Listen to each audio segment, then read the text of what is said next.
నమో భగవతే రుద్రాయ.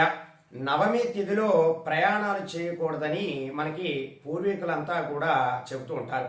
అయితే చాలామందికి ఒక ధర్మ సందేహం ఏమిటి అంటే, నవమి తిథులలో ప్రయాణం మంచిదా కాదా, ప్రయాణం చేస్తే మనకి ఆ పని విజయవంతం అవుతుందా కాదా అనేటటువంటి ధర్మ సందేహం చాలా మందిలో ఉన్నది. ప్రధానముగా నవమి తిథినే రిక్త తిథి అని అంటూ ఉంటారు. అంటే శూన్యం అని దీని అర్థం.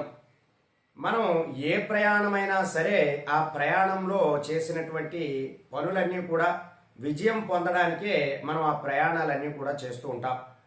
కాబట్టి నవమి తిథిలో చేసేటటువంటి ప్రయాణాలు మనకి అంత విజయాన్ని ఇవ్వవు.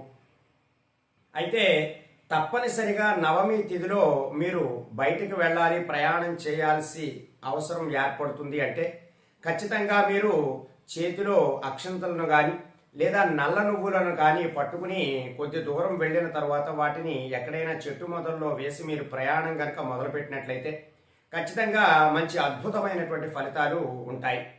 అయితే శుభకార్యాలు చేసుకోవడం కానీ ఇంకా ఏవైనా పూజలు కానీ వ్రతాలు కానీ ఈ తిథిలో చేసుకోవడానికి ఎటువంటి నిరభ్యంతరం లేకుండా పూజలు చేసుకొనవచ్చును.